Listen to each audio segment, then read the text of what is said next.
Wako watu wengi leo wanasema jamii ya imani ya Kiislamu haiamini kwa habari za Yesu Kristo. Lakini nimejaribu kufanya utafiti na uchunguzi kupitia vitabu vya imani na nikagundua Waislamu wanamkubali Yesu Kristo na wanamwamini, na ndio maana wamemwandika hata kwenye vitabu vyao. Ukisoma sura Al-Maida sura ya 5 mstari wa 10 inaelezea ule uweza wa Yesu wa kuumba, wa kuponya, wa kufufua. Anasema ni Mwenyezi Mungu alimpa uweza, alimpa neema kwa uweza wa Roho Mtakatifu kuponya, kufufua wafu na kufanya matendo ya miujiza na ishara. Tunathibitisha pia kupitia kitabu cha Matendo ya Mitume sura ya 2 mstari wa 22, mitume waliposimama wanasema, enyi waume wa Israeli, sikilizeni maneno haya, Yesu wa Nazareti, mtu aliyethibitishwa kwenu na Mungu kwa miujiza na ajabu na ishara ambazo Mungu alizozifanya kwa mkono wake kati yenu, kama ninyi wenyewe mnavyojua.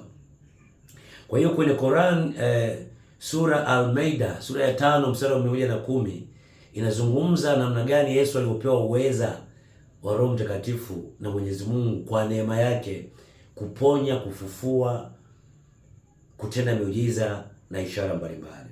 Kwa hiyo Waislamu wanaamini katika uwepo wa Yesu Kristo. Maandiko mengine kama Yohana sura ya 11 mstari wa 43-44, Yesu alimfufua Lazaro, inathibitisha.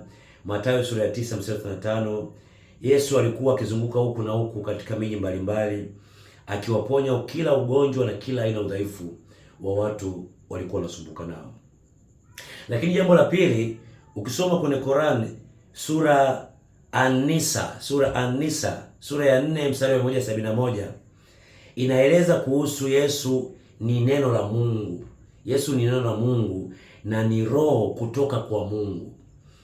Sura An-Nisa kwenye Qur'an sura ya 4 mstari wa 171 inaeleza kwamba Yesu Kristo ni neno la Mungu na ni roho kutoka kwa Mungu.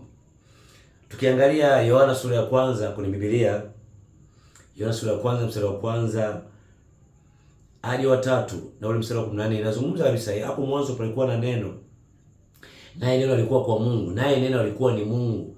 Kwa hiyo huyu anayezungumzwa kwenye sura An-Nisa sura ya 4 mstari wa 171 kwenye Qur'an kwamba Yesu ni neno la Mungu na ni roho kutoka kwa Mungu.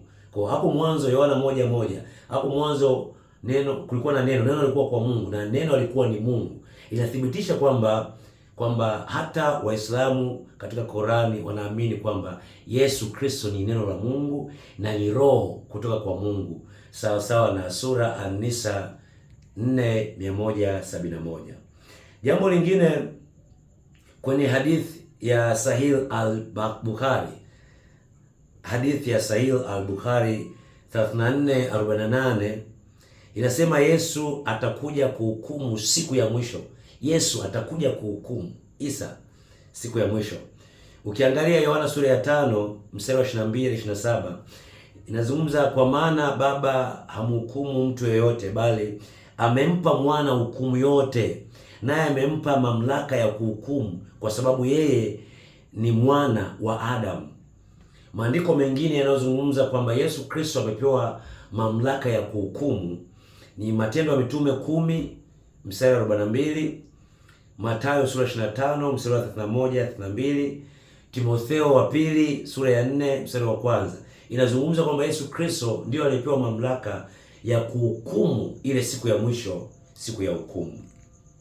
Na inathibitisha kuna ile hadithi ya Sahih al-Bukhari 34:48 kwamba Yesu Kristo Waislamu wanamkubali kwamba yeye ndio atakayehukumu siku ya mwisho sawa sawa na maandiko ya kitabu cha Biblia. Lakini ukiangalia jambo lingine kwenye sura Al-Hajj 22 mstari wa 6, sura Al-Hajj 22 mstari wa 6, Mungu ndiye kweli. Inamzungumza kwamba Mungu Huyu Mwenyezi Mungu yeye ni kweli. Ukiangalia kitabu cha Yohana sura ya 14 kwenye Biblia, Yohana sura ya 14 mstari wa 6 inasema Yesu Kristo ndiye kweli. Yeye ndiye njia, yeye ndiye kweli, yeye ndiye uzima. Kwa hiyo Yohana 14:6 inathibitisha kabisa kwamba Yesu Kristo ndiye kweli. Yeye ndiye Mungu ambaye alizungumzwa kwenye sura Al-Hajj 22:6 kwamba Mungu ndiye kweli. Kwa hiyo huyu Mungu ndiye kweli. Waislamu walioandika kwenye Qur'an sura Al-Hajj 22:6 kwamba Mungu ndiye kweli, ndio huyu ambaye amekuja kuoneshwa kwenye Yohana sura 14 mstari 6. Yesu Kristo ni kweli, ndiyo njia na ndiyo uzima. Lakini jambo lingine, sura Al-Hadid, sura Al-Hadid sura ya 57 mstari wa 3 kwenye Qur'an inasema Mungu ni mwanzo na mwisho, ni Alfa Omega. Yeye ni mwanzo na mwisho.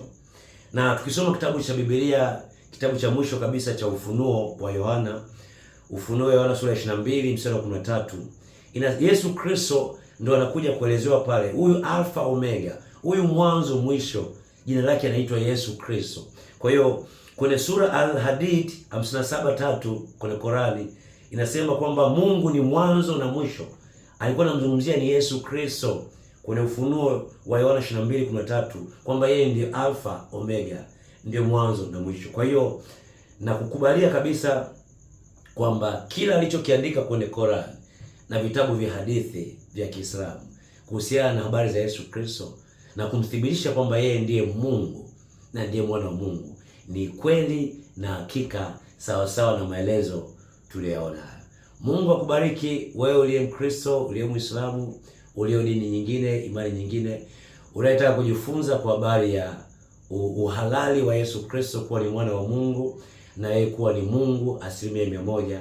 Katika mwendelezo wa klipu nyingine basi tutapata ufasaha zaidi kupitia ulinganifu wa hiyo vitabu vya Qur'an pamoja na Biblia. Mungu akubariki sana. Jina langu naitwa Mtume Daktari Wilson Masawe. I love you. Shalom Aleichem. Take care.